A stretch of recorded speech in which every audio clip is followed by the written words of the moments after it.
Hello, my name is Ron McCurdy. I'm professor of music in the Thornton School of Music at the University of Southern California.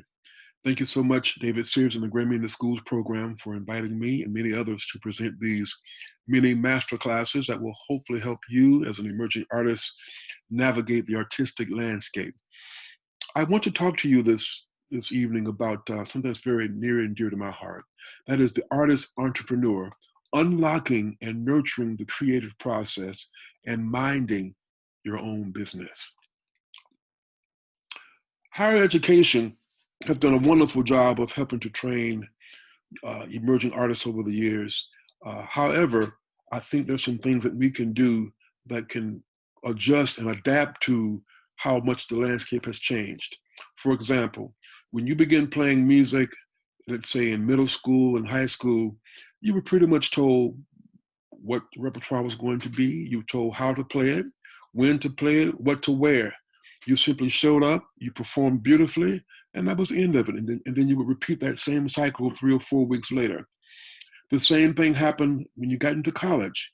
You played in the university ensembles and sang in the choirs, what have you, but you were never involved in the creative decisions that were being made. You were not involved in selecting the venues and reserving the venues or the programs being printed or doing the marketing. You simply showed up, performed beautifully, hopefully, and that was the end of it. You graduated, then you found yourself ill equipped to sort of join the ranks of being in the real world. So what did you do? You went to grad school. 2 years later, you find yourself in kind of the same predicament. What do? You get your doctorate. Not the best way to approach art. In fact, my colleague and friend John Clayton calls that fear based education. The landscape has changed. When I was in college, it was very common for the band leaders of Woody Herman, Buddy Rich, and others to come by schools like Eastman, North Texas, and other places to take the lead trumpet player or the jazz drummer or the lead trombonist or whomever. If you were an orchestral musician, you learn your excerpts, you begin taking auditions, and hopefully you would land a position with the major symphony orchestra. Those days are still here, but they have diminished significantly. So there are fewer jobs in that area. So you have to be savvy. As my grandmother would say, when you know better, you do better. We are storytellers, but something happened along our middle school, high school, and collegiate days. We lost that raw sense of creativity. As kids, we had imaginary friends. We could tell stories and do all kinds of things. But the older we got, we became more like sidemen for hire, which is nothing wrong with that. But again, this is back to higher education. We should take it a step further. If you go into a school like Eastman, Manhattan, Juilliard, USC, Miami, other great schools, you should leave those schools with a sense of being a leader, where you have created something that will have a shelf life of a year or two, that you can travel and tour all over the world with, that people will want to come and see. Storytellers. My dear friend Justin DiCioccio used to be head of the jazz program at the Manhattan School, would often say that to be an artist in the 21st century, you should be the following. First of all, at the top of your game as an artist, you should be a composer. Everyone should write something. You should be a pedagogue. That is, you should be able to teach others what you do. And then finally, I added a fourth category, being an intellect. And I think this is just as important as the other three because you are curious. You have this insatiable appetite for learning things, whether it be other languages, whether it be learning about other cultures, religions, because all of those things will be the fodder for your creativity. Art is a reflection of life. One of my favorite ethnomusicologists is a guy by the name of Alan Lomax. And Alan Lomax said, as we live, so do we sing. Why? Because art is a reflection of life. Art is a reflection of life. If you're in high school or even in college during your undergrad days, it's not about the money yet. It should be about you honing your skills, understanding about the business side of things. Do you belong to ASCAP or BMI? Do you understand how publishing works? Do you understand how to protect your intellectual property? Have you composed some things?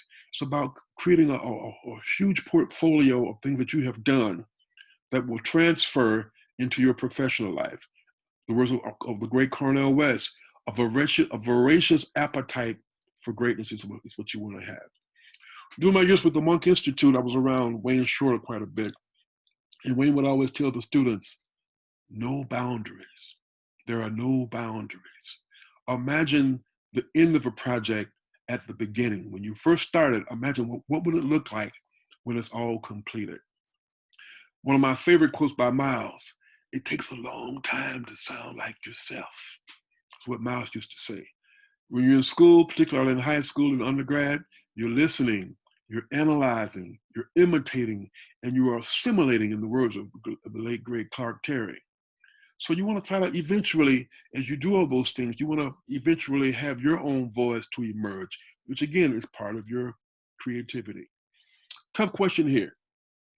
Who are you? What matters to you? And how will your art change the world for the better?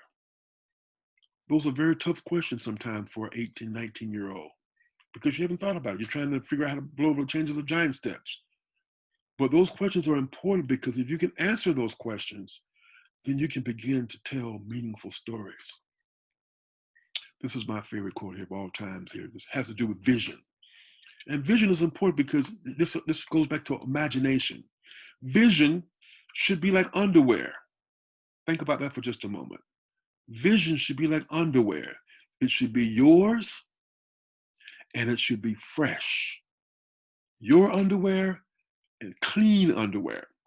This is what will compel someone to drive across town, pay for parking, pay for a babysitter, and buy a ticket to come to your show because you created something that is compelling. As an artist, we take risks. We don't always know that things are going to be great.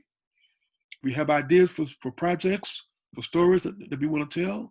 Sometimes they catch, sometimes they don't. But you have to allow yourself to become vulnerable. Again, how will your projects change the world? That's a big question that you want to ask yourself. What's next for you? Well, what's next for you? Answer my 3 questions. Who are you? What matters to you? And how will your art change the world for the better? Thank you for listening. This is Ron McCurdy from Thornton School of Music at the University of Southern California. Thank you, Grammy in the Schools program. Thank you, David Sears. I wish you guys all the best. Stay safe, wash your hands, and continue to practice our social distancing. God bless you all. I'll see you on the trail. Bye-bye.